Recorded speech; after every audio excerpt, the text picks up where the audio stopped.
As if viruses and cyclones were not enough, we now have a locust swarm of 40 million locusts creating havoc in many parts of India. I mean, what's up with 2020? Can't we just skip to 2021? My name is Samarth, and you're listening to Raining Chats and Talks.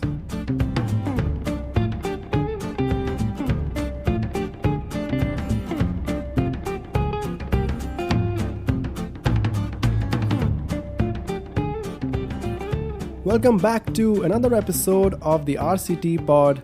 In this week's Half Pint episode, Harman and I talk about the ongoing YouTube versus TikTok battle and the real reason behind YouTube taking down Karim Ert's video. In the final segment, we share our recommendations for the week, something that will keep you entertained. So, keep listening. Before we go ahead, I have a small announcement to make. We are now live on Instagram. Follow our handle RCTPod for updates on future episodes and some amazing new content that we will be posting on it. You can now also write to us with your questions, feedback, and suggestions to our email ID, which is rainingchatsandtalks@gmail.com. I repeat, rainingchatsandtalks@gmail.com. We are always excited when our listeners reach out to us, so please feel free to share your views with us. And with that, let's get back to the episode. So what are we talking about today, Samarth? Oh, I have a very interesting topic for you. So, there's a digital battle going on between content creators from YouTube and TikTok. Oh yes, I'm very much aware. So first of all, I want to know, what are your views on TikTok? I never downloaded TikTok. I was never interested in downloading TikTok because of the cringe You've never factor seen those involved. cringy videos? That's what I'm saying. Because of the cringe factor involved, I could see them and people showed me, or I viewed them on Instagram. But I could never have the guts to, because it's also pretentious and cringy. Yeah, I just feel like even I think it's the same for me also. I've never downloaded TikTok and I've never made an account on TikTok also. But I don't have a problem with the platform. I have a problem with the content it has. It has a lot of cringy videos, and especially coming from India. What do you think? Yes, I mean, the content, first of all, is not original. You're copying something, and once it becomes a trend, everybody is doing the same thing. So it's just a way to fit in and not actually putting your talent out, I feel. Also, I don't understand what is this battle which is going on between YouTube and TikTok, because YouTube is a very different kind of a platform. You have educational videos, you can learn about things, you can post music, movies, funny comedy, stand up comedy. But TikTok is not like that. It's just a very passive content platform. You just make a video of 60 seconds on your phone from your front camera and you just post it.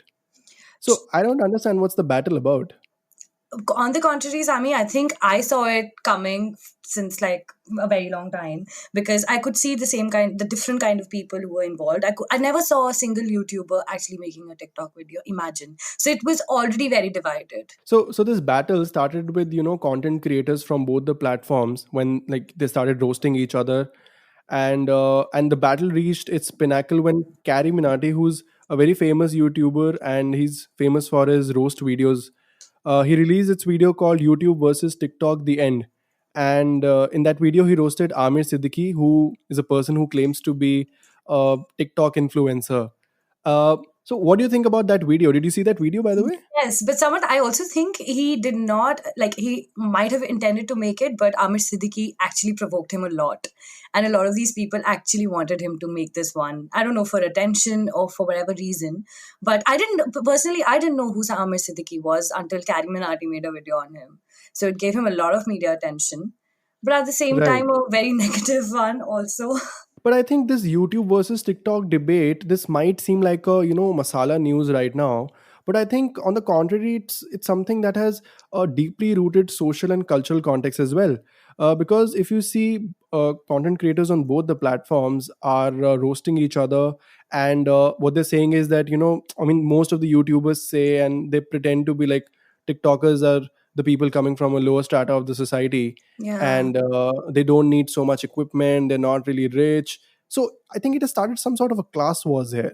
Yeah, I think personally, even I felt for these people on TikTok who make these videos. I think their personal insecurities came in the way, where they were obviously threatened by YouTube because obviously they have a lot of resources and a lot of viewers than TikTok.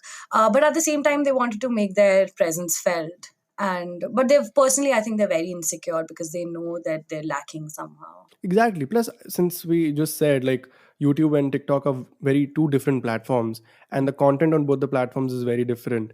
So if you want to compare YouTube and TikTok as like standalone platforms, you can see like on TikTok you just need a phone and a front camera to make a video, and you just need to install the app and you're ready to go.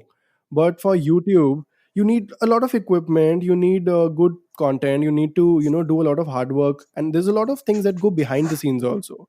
And I think it makes sense for like famous YouTubers like Bhuvan Mam, Ashish Chanchalani to come back out at them because even they feel, that they make such long videos. Their content is original. When they come up with things, they have to really think a lot, involve a lot of people. And when these kind of people come and say, "Oh, you just make one video per month," and we make 3-4 videos in a day, I don't think it's a good comparison. It just makes you feel that what you're doing is not going out there. So they had to come back at them because of this reason, because they can't be questioned. Have you seen those TikTok videos where they do that transition effect? They're wearing some like old clothes, and then they just change it to some really nice clothing, and feel like full richy rich kind of a thing. So have you seen that? Have you seen that kind of Yes, videos? and I'm so surprised, Sammy, because I think I only see them in India. I mean, I've seen a lot of international TikTok videos also, which are not that bad. I mean, I was interested in some of them, but over here they made it very pretentious. I mean, all I see is people making faces and being pretentious and changing clothes, and this is with everybody. Everybody is making the same kind of videos. If Joker Face made one video, all the videos were about him after a while. Also, TikTok has a lot of derogatory and offensive content also, and oftentimes, like I think it was banned also for the same reason. And around 6 million videos were removed by TikTok just to retain that spot. Do you know Faisal Siddiqui, which happens to be Amir Siddiqui's brother, also made a video. He was throwing acid on girl, and that also got banned. I mean, it Oh encourages my god, I have such not such seen that. negativity. Yeah, it was taken out, but he made that video. I don't know about his actual intentions, but whatever you put out, I think you have to be very responsible, and somebody is going to hold you accountable in the long way. But I think the kind of audience that TikTok has is not. I don't want to defame them, but I don't think they're very aware of the thin line between wrong and right. I mean, YouTubers have been held accountable so many times. So many people have been in trouble, including Tanmay Bhatt for some time, when he made content which was not taken well by a lot of people. But TikTok is, I think, less accountable. It takes long for people to realize that this is not going the right way. Also, I would not call content like there have been videos. I've seen a few videos where some TikTokers, as they call them, they are serving food to people, and मतलब गरीबों में वो सब बांट रहे हैं, make a video of it. So Mhm. it clearly shows that you're just doing it for content, you're doing it for likes, you're doing it for views. Yeah, true. So that's what I'm saying. Everybody starts making the same thing and putting anything out because they know they have a target. I mean, they should be putting out 3, 4 just to be in the limelight. And so you would put any song in the background, do anything and work. But it shouldn't be that way because there are people who have actual talent and who take very long, and it takes a lot of hard work for them to put out something. On the other hand, if you see YouTube, there have been such good content on YouTube. I don't say that all the content on YouTube is great, but it's an open platform. You can just put videos about anything, any category. And I remember this. So I was reading this on the internet. There was a guy who saved his friend's life by giving him CPR that he learned on YouTube. I don't think you can do something and you can learn something like that from TikTok, apart from transition videos. I mean, maybe 1 in 10 videos would have some relevance, but mostly, and even the format of TikTok is so. I mean, YouTube. In YouTube, you would get suggestions, and maybe you would see the next video or not. But TikTok is just infinite. I mean, you just keep on scrolling down, Yeah, it's and just very passive content. Yeah. yes, and it keeps on repeating itself. It just, my brother put himself to sleep while watching TikTok so many times, and I just thought that was the stupidest thing he could do. I mean, the last thing you remember while sleeping is someone making those cringe videos. It's not so healthy. Also, TikTok has a rating of 1.3 or about 1.6 stars on Play Store, and I think that shows like, and that happened after the Karim Ert video, because there was like a big heated battle, and everybody started putting like bad comments on the Play Store and App Store, and they brought down the rating to about 1.3. It was such a sensation when Karim Manati came out with that video. Everybody was watching it. And I don't know if it is his good luck or his bad luck, because he did get a lot of views. How many were they? About a million? They were around 80 million. Yeah, they were around 80 million. Million? I mean, although, yeah, we cannot get the proper credible sources because it was taken out and we don't know what the real number is. So, but yeah, it is assumed to be around 80 million. Yes, so imagine how, like, I mean, he did get his limelight. He did get popular. His video did get popular, even if it was taken out. And it did result in TikTok facing a big, big, big trouble because of that. I think he got about a 1.5 million subscribers in just 24 hours. I think that is a record in itself. So he did break a lot of records. So he he must he be has happy. he has broken a lot of records, and this video was about to break another record. It was about to become the most liked video uh, at 10 million likes. Imagine. But and a lot of people are saying that in a lot of articles I read while I was researching about and reading about this, that I think he already hit that 10 million mark, and it is actually the most liked video, but we just don't know because the YouTube algorithm works in a very different way. So we've not been able to get the right numbers as of now. So even if he doesn't get the actual credit from YouTube, he has obviously gotten the acknowledgement from a lot of people. So it's not like he did nothing out of making that video. He has a carry army that he has made in the last 4 years. True. I mean, even he uses a lot of derogatory remarks, which I'm not completely okay with. But it's all in like chill. I understand where he's coming from, so I still like him. So do you think that Karim Minati, like if you've seen his other videos, also his other roast videos, he often uses a lot of strong language and very abusive language. So do you think somewhere or the other, I mean, if you're taking some content liberty on YouTube and using that kind of language is justified? I think, I mean, I understand that it's a part of his style. It's him, basically. But if possible, he could make a little bit of changes and be a little sensitive, because a lot of audience that watches him is under 18, maybe. And it's not a good influence. I mean, I know they realize, all the YouTubers now at least realize the responsibility. But it should still be controlled. YouTube has time and again, like, put it out, and like they've taken actions where they've put, like, obviously this video as well, so I'm sure it must have gone down somewhere and he would make those kind of changes. I think when you've become like you have so many followers, I think he has now about 18 million subscribers, and he has around 4 million subscribers on his gaming channel, which is Carry His Life. So when so many people are following you, and I think there is some responsibility that you need to take, and you need to behave responsibly. You need to speak responsibly, because now since you have so many people around you watching you constantly, and so many eyes and views are on you, you need to take care that you don't hurt anybody's sentiments while making your content. So I mean, this is where I'm a little bit confused. Don't you think that will take the essence out of him? I mean, imagine Kariminati not being very sober when he's talking. Nobody's going to listen to him. But this is where I don't know, external censorship comes into play, because I'm sure he won't be, if he, it's his selling point. I don't know if it's going to be the same if he sobers down. Probably I don't have a lot of problem with a lot of abusive language or strong language being used.